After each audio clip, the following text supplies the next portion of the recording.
देशात सध्या दोन आघाड्यांवर सामान्य माणूस अक्षरशः होरपळून निघत आहे. एकीकडे विक्रमी उष्णतेच्या लाटा आणि दुसरीकडे महागाईचा भडका. उन्हाच्या झळा शरीराला भाजत आहेत तर वाढत्या दरांचा तडाखा थेट खिशाला बसत आहे. या दुहेरी संकटाच्या छायेत देशातील सर्वसामान्य नागरिकांचे जगणे अधिकच कठीण बनत चालले असताना सत्ताधारी मात्र राजकीय उत्सवांच्या जल्लोषात मग्न असल्याचं चित्र दिसून येत आहे. त्यामुळे जनतेच्या मनात अस्वस्थता आणि नाराजी वाढत असल्याचं स्पष्ट जाणवतं. नमस्कार, मी अनुष्का आणि तुम्ही पाहताय राज्य लोकतंत्र. पंतप्रधान नरेंद्र मोदी यांच्या नेतृत्वाखालील सरकारच्या सत्तेला 10 वर्ष पूर्ण होत असल्याच्या निमित्ताने भाजप देशभर मोठ्या उत्साहात कार्यक्रमांचं आयोजन करते. राजकीय पक्षांनी आपल्या यशाचा उत्सव साजरा करणं यात काहीच गैर नाही, परंतु या उत्सवाचं टायमिंग आणि त्याची पार्श्वभूमी मात्र अत्यंत महत्वाची ठरते. कारण ज्यावेळी सामान्य माणूस महागाई, बेरोजगारी, इंधन दरवाढ, वाढते तापमान आणि शेतीच्या संकटाशी झुंज देत आहे, त्यावेळी सत्ता उत्सवांचा अतिरेक जनतेच्या जखमांवर मीठ चोळणारा ठरतो. देशात गेल्या काही दिवसात पेट्रोल आणि डिझेलच्या दरात सलग वाढ करण्यात आली.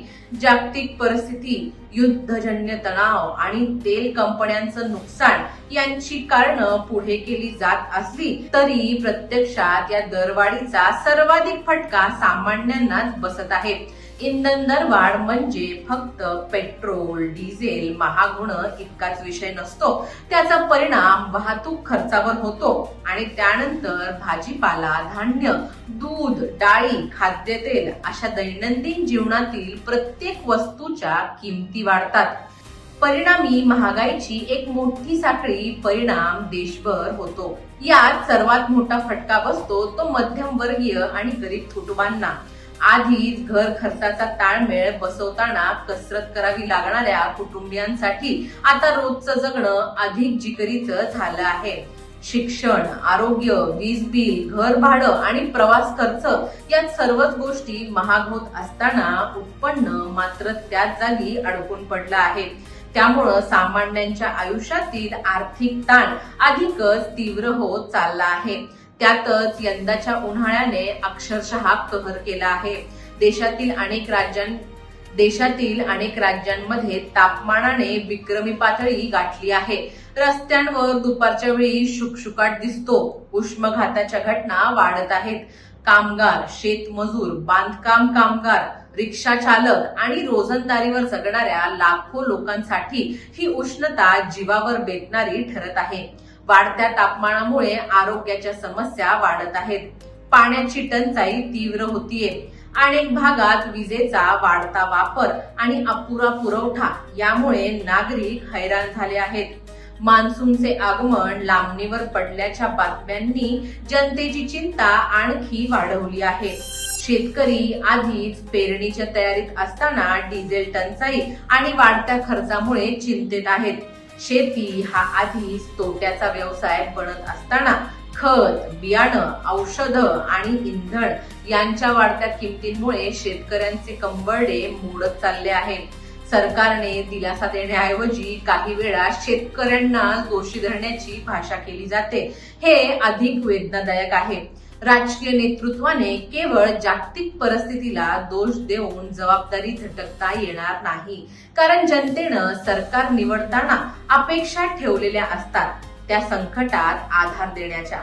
महागाईचे नियंत्रण, इंधन दर स्थिर ठेवणं, रोजगार निर्मिती आणि जीवनमान सुधारण्याची जबाबदारी ही सरकारचीच असते. परंतु सध्या परिस्थिती अशी आहे की सामान्य माणूस दिवसेंदिवस अधिक असुरक्षित आणि हतबल होत चालला आहे. याहून गंभीर बाब म्हणजे जनतेच्या या वेदनांपासून सत्ताधारी नेतृत्व दूर गेल्याचे चित्र निर्माण होत आहे. एका बाजूला सामान्य माणूस वाढत्या खर्चामुळे सहली रद्द करतो, घर खर्च कमी करतो, मुलांच्या गरजा थांबवतं, तर दुसऱ्या बाजूला राजकीय सोहळ्यांचा धडाका सुरू असतो. त्यामुळे विकास आणि सामान्यांचं जीवन यातील दरी अधिक अधिक ठळकपणे समोर येते. देशातील जनतेला सध्या भाषणांपेक्षा दिलासा हवा आहे. घोषणांपेक्षा ठोस उपाय हवेत. महागाई नियंत्रणासाठी प्रभावी पावलं, इंधनावरील करांमध्ये कपात, शेतकऱ्यांसाठी तातडीची मदत, उष्णतेच्या संकटावर दीर्घकालीन नियोजन आणि रोजगार वाढीची दिशा यांची देशाला नितांत गरज आहे. अन्यथा सामान्य माणसाच्या संयमाचा बांध तुटण्यास वेळ लागणार नाही. एकंदरीत पाहता देशातील जनता सध्या उष्णता आणि महागाई या दुहेरी संकटाच्या आगळी परीक्षेतून जात आहे. अशा वेळी सत्ताधाऱ्यांनी जल्लोषापेक्षा जनतेच्या जखमांकडे पाहण्याची गरज अधिक आहे.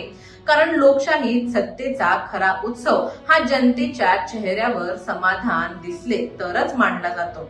अन्यथा पुरतो तो केवळ दिखाऊ सोहळा आणि जनतेच्या वेदनांकडे केलेलं दुर्लक्ष. तुम्हाला याबद्दल काय वाटतं आम्हाला कमेंट्स मध्ये नक्की कळवा. आणि जर राज्य लोकतंत्र चॅनलवर नवीन असाल तर चॅनलला लाईक, शेअर आणि सबस्क्राईब करायला विसरू नका. धन्यवाद. दैनिक राज्य लोकतंत्र.